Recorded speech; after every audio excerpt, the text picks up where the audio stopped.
लोकसभा चुनाव से पहले बीजेपी ने विपक्षी INDIA गठबंधन को बड़ा झटका दिया है। राज्यसभा चुनाव के दौरान यूपी में एसपी मुखिया अखिलेश यादव अपने विधायकों को एकजुट नहीं रख पाए। वहीं हिमाचल में सरकार होने के बावजूद कांग्रेस के विधायक बिखर गए। यानी एसपी और कांग्रेस विधायकों की क्रॉस वोटिंग ने बीजेपी की जीत की राह आसान कर दी। इससे यह साफ हो गया है कि INDIA गठबंधन के नेताओं में खलबली मची हुई है। वो लोकसभा चुनाव में बीजेपी की जीत को सुनिश्चित मान रहे हैं, लिहाजा बीजेपी के साथ जुड़ना चाहते हैं। यूपी में लोकसभा चुनाव में सबसे ज्यादा 80 सीटें हैं। ऐसे में यूपी की जीत बीजेपी के लिए काफी मायने रखती है। राज्यसभा चुनाव में तो गजब ही खेल हुआ। बीजेपी ने हारी हुई बाजी को जीत में तब्दील किया, यानी बीजेपी ने आखिरी वक्त में जीतने का हुनर सीख लिया है। ऐसे में सवाल ये कि क्या लोकसभा चुनाव ये जिस तरीके से होने जा रहा है उससे पहले राज्यसभा चुनाव लोकसभा चुनाव की झांकी है। दो टूक में आज इसी पर करेंगे चर्चा, लेकिन उससे पहले न्यूज स्टेट के बड़े सवाल। राज्यसभा से क्लियर लोकसभा की पिक्चर। योगी का प्लान तैयार, विपक्ष की बड़ी हार। विपक्ष वोट बैंक के पीछे अपने ही खींचे। अब की बार 400 पार, विपक्ष का प्लान बेकार। यूपी से हिमाचल तक बीजेपी की दस्तक। इन्हीं सवालों के साथ हमारे साथ मेहमान जुड़े हैं संजय चौधरी जी, प्रवक्ता बीजेपी। संजय जी, दो टूक में आपका स्वागत है। सवाल ये कि आखिर यूपी से लेकर हिमाचल तक आप लोगों ने ऐसा क्या कर दिया कि अब गठबंधन पर ही सवाल खड़े होने लगे? देखिए, भारतीय जनता पार्टी ने योग्य उम्मीदवारों को उतारा था और योग्य उम्मीदवारों के उतारने का असर हुआ कि भारतीय जनता पार्टी के प्रति अपने विधायकों से ज्यादा दूसरे विधायकों ने भी उन विधायकों के प्रति अपना वोट दिया और भारतीय जनता पार्टी ने जितने प्रत्याशी उतारे थे उतने प्रत्याशी जीत गए। उत्तर प्रदेश को लेकर राहुल जी, आपको याद होगा जब विधानसभा का सत्र चल रहा था तो उस समय राम जन्मभूमि की प्राण प्रतिष्ठा पर एक धन्यवाद का प्रस्ताव आया। समाजवादी पार्टी के 17 विधायकों ने को छोड़कर सारे विधायकों ने भी भारतीय जनता पार्टी के रखे इस धन्यवाद के प्रस्ताव पर अपने समर्थन का वोट दिया था। यह बताने के लिए पर्याप्त है कि भारतीय जनता पार्टी की नीति के पक्ष में समाजवादी पार्टी ने फ्लोर ऑफ द हाउस ही अपना हाथ उठा दिया था।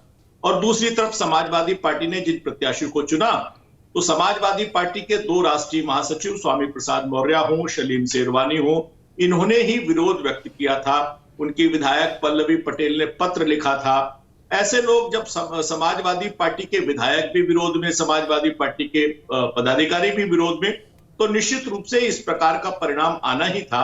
और जैसी अपेक्षा थी निश्चित रूप से वैसा ही परिणाम आया। भारतीय जनता पार्टी जिस प्रकार से उत्तर प्रदेश की 80 की 80 लोकसभा सीट को जोड़कर नरेंद्र मोदी जी को तीसरी बार 400 पार की सरकार बनाने वाली है, उसमें ये राज्यसभा का चुनाव एक मील का पत्थर साबित हुआ है।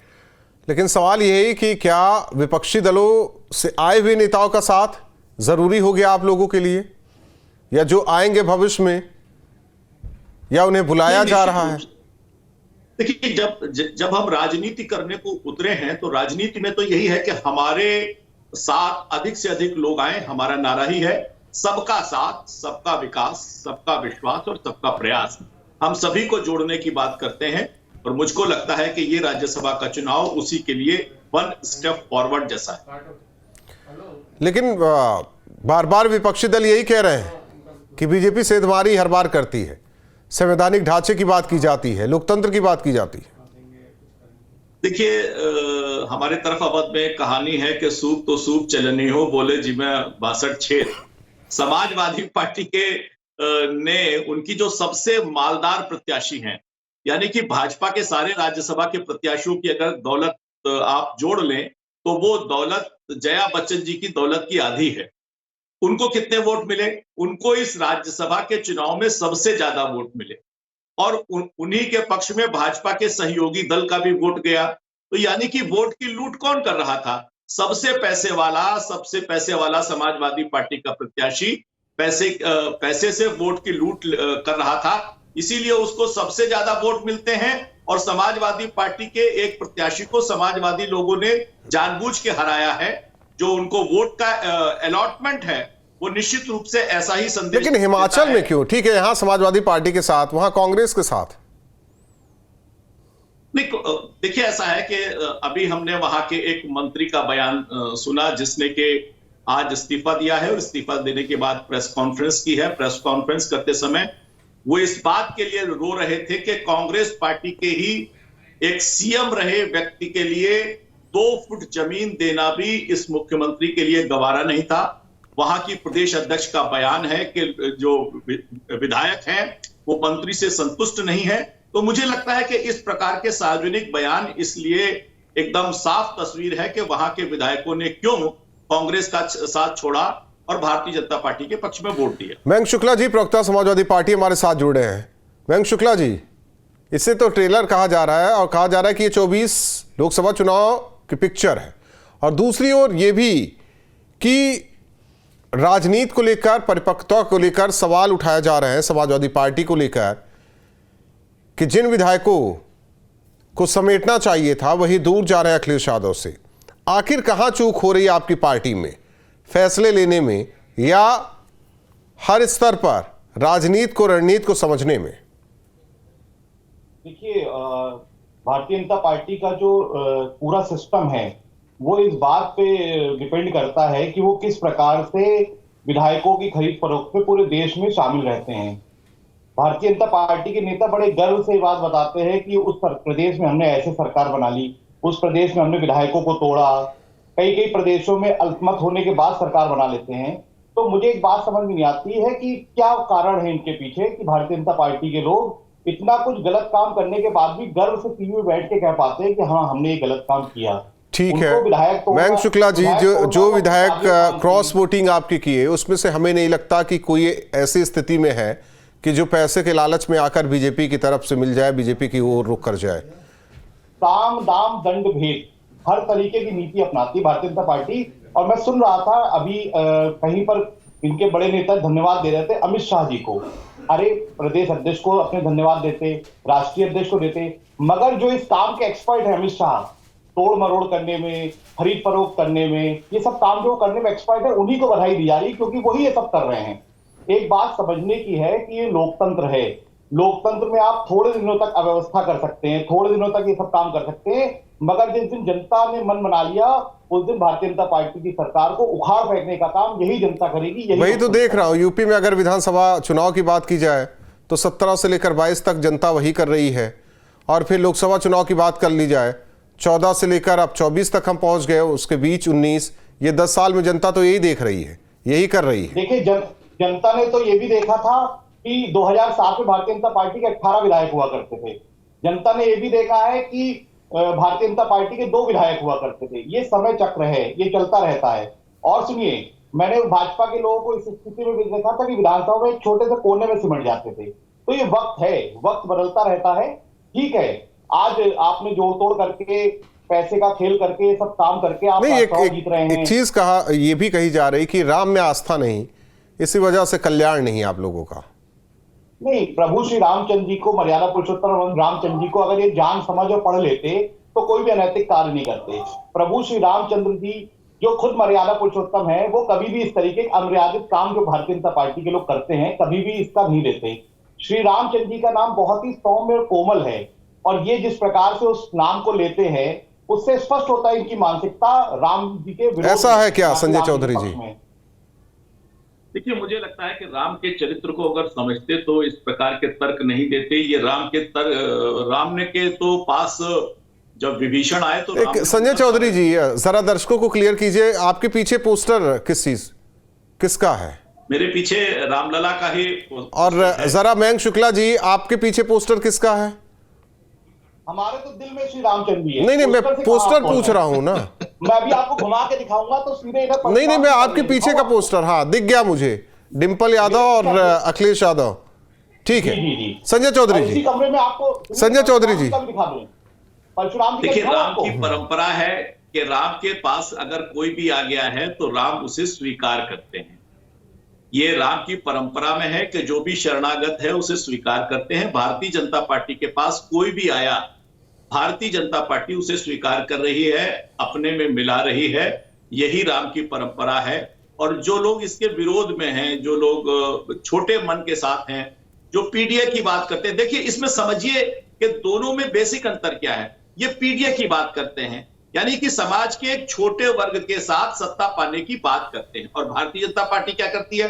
भारतीय जनता पार्टी कहती है सबका साथ, सबका विकास, सबका विश्वास और सबका प्रयास। उसमें चाहे कांग्रेस के विधायक हो और समाजवादी पार्टी के भी विधायक हो, सबका विनाश। कोई भी अगर राम के पक्ष में आता है, हमारी विचारधारा के प्रति समर्थन करता है, हमारे कार्यक्रमों के प्रति अपनी सद्भाव दिखाता है, तो हम राजनीतिक अस्पृश्यता में अखिलेश यादव तो कहते हैं जो रामराज वही समाजवाद, जो समाजवाद वही रामराज। लेकिन यहाँ मयंक शुक्ला जी के पीछे तो कोई और समाजवाद दिखाई दे रहा है, उस पोस्टर से साफ जाहिर होता है। अगर वाकई जो रामराज है वही समाजवाद है, तो हमें नहीं लगता कि जब स्पीकर ने बोला सभी विधायकों से चलिए, सबको जाना चाहिए था। कहीं ये भी टीज तो नहीं है आपके विधायकों में मयंक शुक्ला जी कि कम से कम इससे बच जाते हैं? परशुराम जी भी दिखा सकता हूं। मैं आपको दो बातों में एक बात कहूंगा। मैंने मर्यादा पुरुषोत्तम श्री रामचंद्र जी कहा, मगर क्योंकि इन्हें सिर्फ पॉलिटिकल फायदा लेना है, इसलिए भगवान राम का नाम सिर्फ नाम ले रहे हैं। इसी से स्पष्ट होता है कितना सम्मान करते हो, कितना वोटों के लिए और राजनीति के लिए भगवान श्री रामचंद्र जी का, मर्यादा पुरुषोत्तम श्री रामचंद्र जी के नाम का उपयोग कर रहे हैं। सिर्फ शब्दों से ही पता चल जाता है किसका क्या चरित्र है। फोटो लगा लेने से, फोटो भगवान, मेरे घर में तो मंदिर है, मुझे थोड़ी ना बता सकता है कि प्रभु रामचंद्र जी हमारे हृदय में है। इन लोग की तरह सिर्फ बातों में, पोस्टरों में नहीं है, राम हृदय में होने चाहिए। मर्यादा पुरुषोत्तम रामचंद्र जी के जीवन को अपने जीवन में उतारना ही असली। नहीं, कुछ कहना चाह रहे हैं संजय जी? देखिए, राम के चरित्र को अगर जीवन में उतारते, देखिए फिर राम तो राजपूत जी, अखिलेश यादव जी अपने लीजिए, कम से कम जिनके नाम पे पूरी रोजी रोटी चला रहे हैं, पूरी सरकार चला रहे हैं, सारी चीजें भगवान प्रभु रामचंद्र जी के नाम से पूरी आप लोग की दुकान चल रही है, उनका नाम तो सम्मान तो लीजिए कम से कम। पोस्टर लगा ले तो काम चलेगा? सुनिए, पोस्टर लगाने से काम नहीं चलेगा। संजय चौधरी, भगवान राम के चरित्र को आपने कैसे अपनाया है? अखिलेश जी ने अपने पिता मुलायम सिंह यादव जी, नहीं अब बात ना बढ़ाइए संजय जी, संजय जी बात ना बढ़ाइए, ठीक है, मैं समझ रहा हूं। बार झूठ बोलो। मैं अजय वर्मा जी हमारे साथ कांग्रेस के नेता भी जुड़ रहे हैं। अजय वर्मा जी, वक्त खराब है कांग्रेस का या नीति खराब है, बताइए। विजय कौशिक जी हमारे साथ जुड़े हैं, कांग्रेस के नेता विजय कौशिक जी। आखिर वक्त खराब है कांग्रेस का, नीति खराब है, बताइए। मटके में भी पर्ची डाली गई तो भी बीजेपी के नाम पे निकल गई पर्ची। सुनिए ना, वक्त एक व्यवस्था का खराब होता है। कांग्रेस की क्या किस्मत खराब है मुझे बताइए। अगर इस देश के करोड़ों लोग बेरोजगार हो रहे हैं तो किसकी किस्मत खराब होगी? अगर इस देश पर विदेशी कर्जा बढ़ रहा है, संजय जी कह रहे हैं राहुल गांधी की। नहीं, वो तो कहेंगे ना। चोर कभी कहता है कि उसने चोरी की है? चोर और डाकू अपनी चोरी और डाका के इल्जाम जो है दूसरों के ऊपर डालते हैं, वही भाजपा करती है। बड़ी सीधी सी बात है। सवाल यह है कि अगर इस देश के 81 करोड़ लोग 5 किलो गेहूं पर जिंदा है मोदी सरकार के, और मोदी सरकार ये दावा कर रही है कि वो 5 किलो गेहूं दे रही है 81 करोड़ लोगों को, तो उनकी इस हालत का जिम्मेवार कौन है? एक तरफ हम कहते हैं कि भी हमारी, देखिए संजय जी वक्त नहीं है, बोल लेने दीजिए। मेरे कहने का भाव ये है कि आज बीजेपी ने वही परिस्थितियां लाकर खड़ी कर दी हैं, एक तरीके से अघोषित जो कभी कांग्रेस खड़ी करती चल रही है। ऐसा है क्या? अब आप कुछ भी कह सकते हैं। मैं जानना चाह रहा हूं कि आप उदाहरण दे रहे थे ना, बीजेपी ने आज वो परिस्थितियां खड़ी की है, इससे पहले कौन करता था वो भी बता दीजिए। देखिए, इससे पहले कांग्रेस ने तो कोई ऐसी परिस्थिति खड़ी नहीं की। वो तो आप बताएंगे ना भाई। मोदी जी सरेआम कहते हैं कि कांग्रेस मुक्त भारत, तो कभी कांग्रेस ने कहा हो भाजपा मुक्त भारत? तो मोदी जी का तो एजेंडा यही है कि वो कर सकते हैं, इसीलिए कर रहे हैं। वक्त नहीं है, बहुत देर से जुड़े आप लोग, बहुत बहुत धन्यवाद तीनों मेहमानों का। लेकिन जिस तरीके से राज्यसभा चुनाव, हालांकि एक सीट उत्तर प्रदेश में राज्यसभा की, और वहीं जिस तरीके से हिमाचल की तस्वीर भी सामने आई, उससे साफ जाहिर हो रहा है कि क्या ये ट्रेलर 2024 लोकसभा चुनाव कि पिक्चर से पहले का ये ट्रेलर है। क्या कुछ बड़ा करने जा रही है बीजेपी, या वाकई INDIA गठबंधन के बुरे दिन चल रहे हैं? आकलन जरूर कीजिए। 2 टूक में इतना ही।